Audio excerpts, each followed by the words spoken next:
So saya rasa macam, what's the point of reading this book?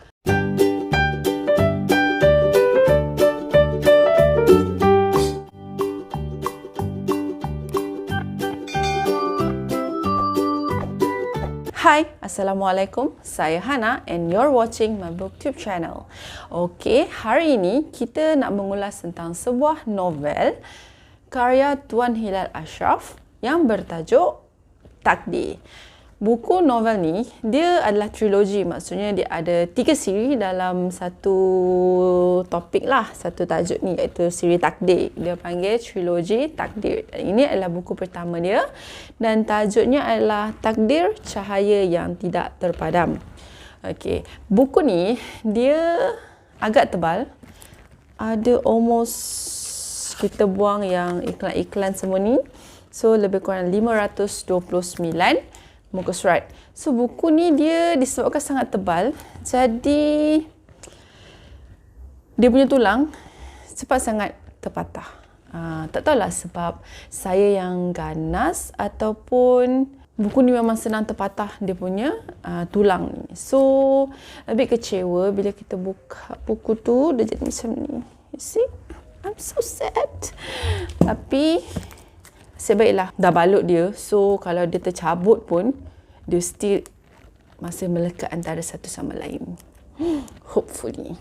Okay, so buku ni ceritanya mengenai apa? Ni kisahnya tentang sang Ashura yang mahu menakluki dunia, yang mahu semua orang menganggap dia sebagai Tuhan yang maha berkuasa. Tapi dalam semua orang menyembah dia, ada satu kawasan yang tidak tunduk pada kekuasaan dia, iaitu Kerajaan Tanah Haram Mekah. So, disebabkan Kerajaan Tanah Haram Mekah ni tak nak tunduk pada kekuasaan dia, tak nak mengaku yang dia tu adalah Tuhan yang maha berkuasa, jadi dia selalu mengarahkan general-general dia untuk menyerang Kerajaan Tanah Haram. Jadi, mereka lebih banyak bertahan setiap kali diserang bila cuba memasuki Tanah Haram Mekah. Dan di satu tempat yang bernama Ujung Medini, muncul seorang lelaki yang bernama Angkasa Sakti yang telah disuruh oleh bapa angkatnya menuju ke Tanah Haram Mekah untuk membawa obor mengubah dunia. So kalau korang nak tahu apa maksudnya tu, korang kena dapatkan novel ini, barulah korang boleh tahu apa maksudnya tu.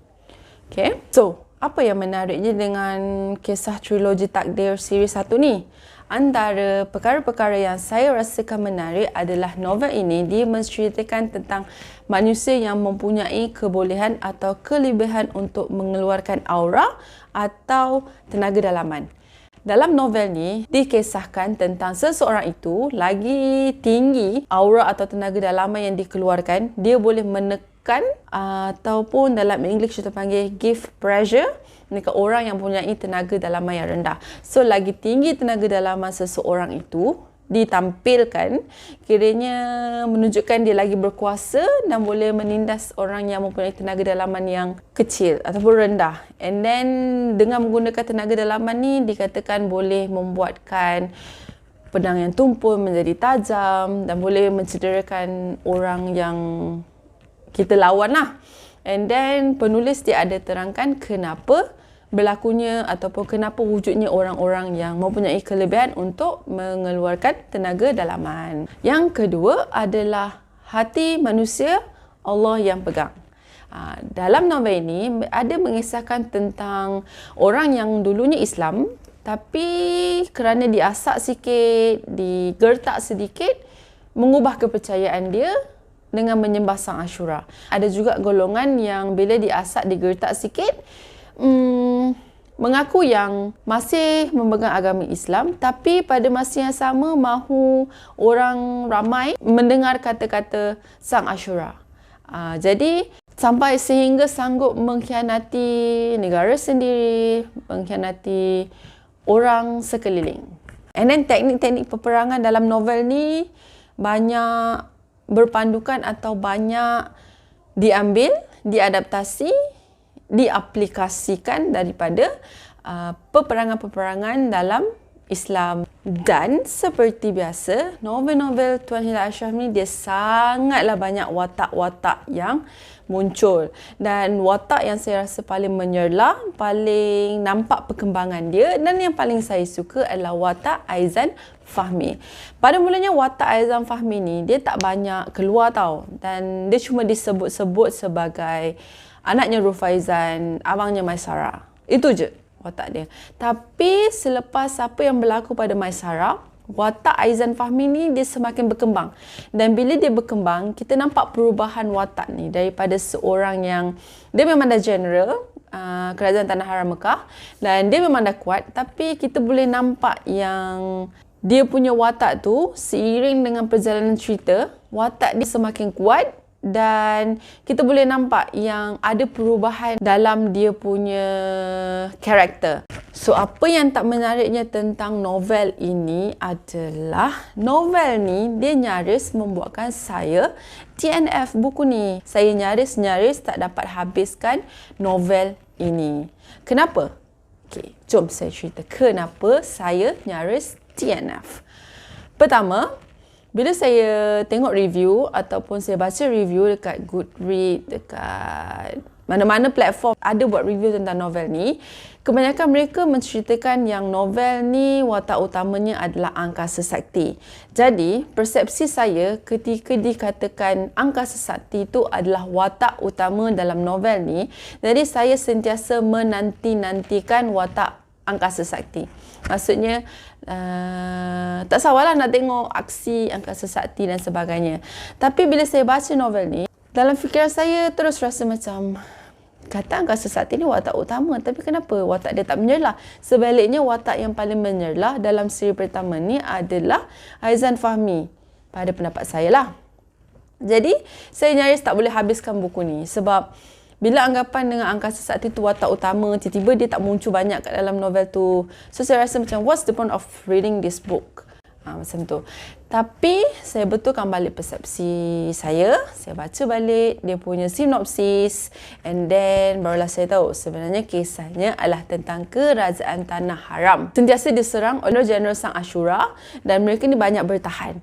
Kemunculan angkasa sakti membantu mereka untuk mencapai kemenangan. So, maksudnya macam angkasa sakti tu dia bukanlah watak utama kan, sebab dia sekadar macam untuk membantu. Betul tak? Betulkan mindset macam tu, baru saya boleh menghabiskan siri pertama ini. Yang kedua adalah penggunaan prolog. Prolog ni dia fungsinya adalah untuk menguatkan plot atau membuatkan sesuatu plot itu menjadi lebih berintegriti. So, dalam novel trilogi Takdir 1 ni, memang prolog yang penulis masukkan menepati keempat-empat ciri prolog yang bagus. Tetapi, penulis terlalu banyak letak infodump kat dalam tu. Selalunya, kita just bagi gambaran yang ringkas. Kita tak buat penjelasan yang berjela-jela. Dan selalunya muka surat untuk prolog ni sikit je, dalam 2 muka surat ataupun 1 muka surat setengah saiz A4. Cuma kalau dah ditukar ke dalam saiz novel ni, dia akan jadi 2 atau 3 page lah.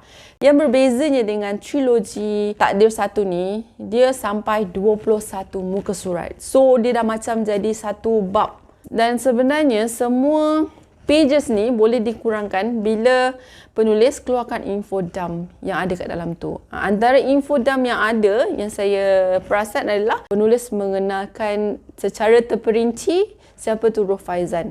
And then dialog yang berjela-jela antara perompak dan juga angkasa sakti di Shandian. Juga tentang perbualan Rabi'i Amir dan juga General Khalid. So, sebenarnya ni boleh je dikurangkan. Penulis boleh buat yang lebih baik untuk bahagian prolog sebenarnya. Sebab prolog ni, macam saya katalah, dia actually memberikan gambaran tentang apa yang berlaku di hadapan. Bukannya berfungsi sebagai bab. Yang ketiga adalah penggunaan ha-ha, he-he, he dalam dialog, penulisan dialog. So, secara jujurnya, secara pendapat peribadinya, saya tak berapa gemar penulis, mana-mana penulis ataupun mana-mana bacaan yang saya baca menggunakan haha, hehe, he dalam dialog. Sebab saya rasa macam penulis memaksa saya untuk ketawa seperti itu.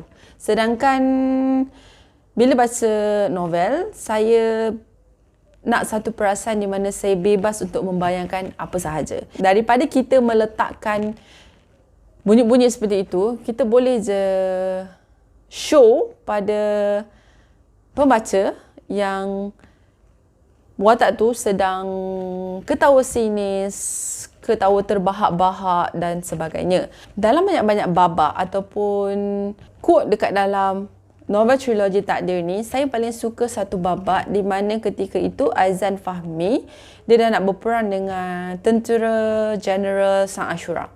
Dan ketika itu dia rasa macam sedikit takut. And then apa yang dia rasakan tu disedari oleh seorang tentera biasa. Jadi tentera biasa ni approach Aizan Fahmi, kenapa Aizan Fahmi macam takut?